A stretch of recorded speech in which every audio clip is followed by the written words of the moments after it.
Hi there, Stampers. Thanks for joining us today. Today we'll be creating this card using the Christmas Cardinal stamp set from Stampin' Up.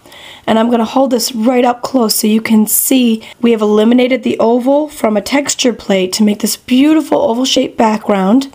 And also, hold it up even closer so you can see it's got this beautiful shimmery sparkling background. The base of the card is confetti cream cardstock. We'll be using the Christmas Cardinal stamp set from Stampin' Up, and I'm going to want to stamp him in Stays On permanent ink. So we'll ink him up good. We'll stamp him right in the center of the card, and you'll have to excuse my voice, I have a little cold. Voila!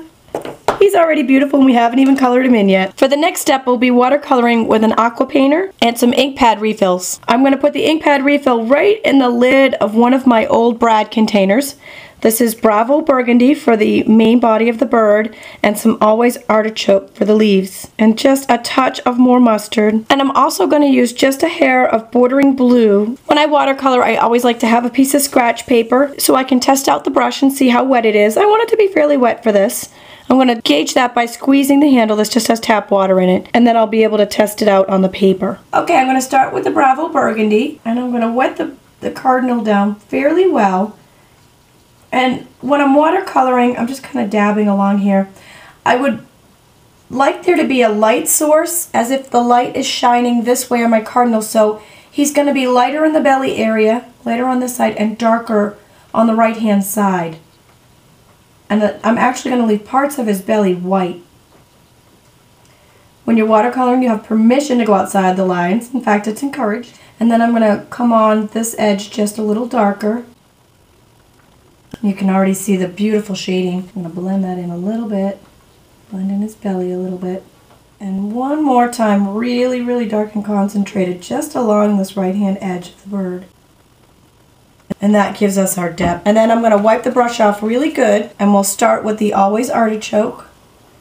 Pick up a little bit of that, just test it on my scrap paper, and then I'm just going to dab that on his leaves. And you'll see that when I'm doing this, I'm leaving some lighter areas around the left-hand side of the leaves, again, for that lighted dimensional effect. And then we'll start with the more mustard. And then we'll do his little beak and his little feet. And then I'm going to use the Bordering Blue to really make him pop off the page. I want this to be, the brush to be fairly wet, and I want it to be really light. So I'm testing it on my scratch paper. And I'm going along the edge where the shadow is. Or would be if there was a light source on him. And that was a little dark, so I'm going to come in and pick a little bit of that up. I'm going to dab just a hair of that off because I don't want it to be too dark. Really, really lightly around his edge here. And I'll do the same around the leaves, just around the bottom edge of them. And then as he dries, you have a beautiful striking Cardinal that's going to jump right off the page at. First, we'll need some onboard book basics, the small book, or a bigger one that you can cut down. I am going to cut this to a standard card size of 5.5 by 4 1/4 using either a pair of scissors or a paper cutter. Once I've cut down my piece of chipboard, I'll use the Stampin' Up Scallop Oval die for the big shot. What I'm going to do is place this down, and I'm going to place the chipboard. The oval is on a little bit of a diagonal, and I'm going to want to place the chipboard directly over the center of that. And then I'll make a sandwich out of this with 2 cutting pads, and that's going to go right on top. I'm just going to crank the handle, roll it through. And when we're done, I have my chipboard piece that has the cuts in it for the scallop oval. Now I'm only going to punch out the center of this.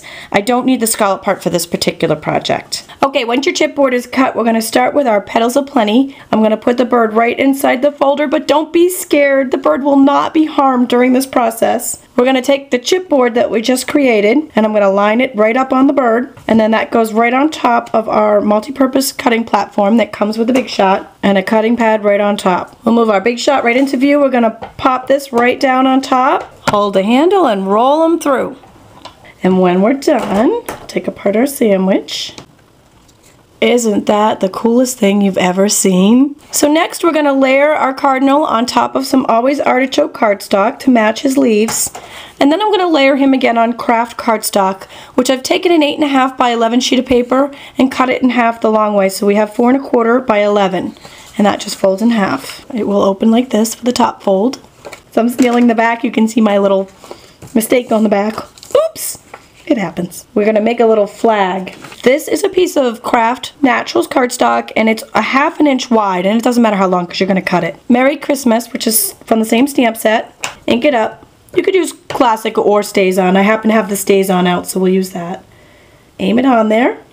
Now I got pretty good aim, don't I? Just take a pair of scissors. These are my favorite, my crafting scissors from Stampin' Up, and just cut right in there, and that makes your ribbon. And then I usually like to just kind of loosen up the fibers a hair before sticking it on there. Take a mini glue dot, just stick your backing right to that and right up against the edge here. And then I'm gonna just fold this up. I'll put another glue dot behind the T in Christmas, and just that's what gives it the look of a ribbon that's flowing. Isn't that cool? I'm just taking a 1/16 of an inch hole punch, pop a little hole in there, take a vintage brad, pop that puppy right in that hole, spread the backing on the brad, and stick that right down with some snail that I had already attached to the back before I had put the brad in, which I would probably do it the opposite direction if you were doing this at home. Now our beautiful card is complete.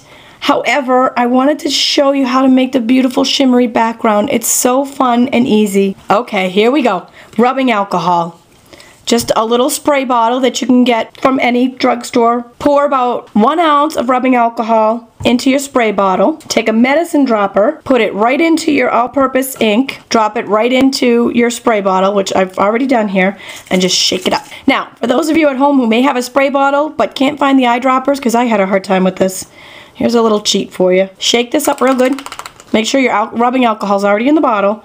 Just take this, dip it in there. You got a good amount on here. Put it in, shake it up. Our little secret. Our little alcohol and champagne mist shimmer paint mixture, and spray it right over the top of our card. And when it's dry, you get this super, super cool shimmery background. So simple, so easy. Wow. Thanks for joining us today.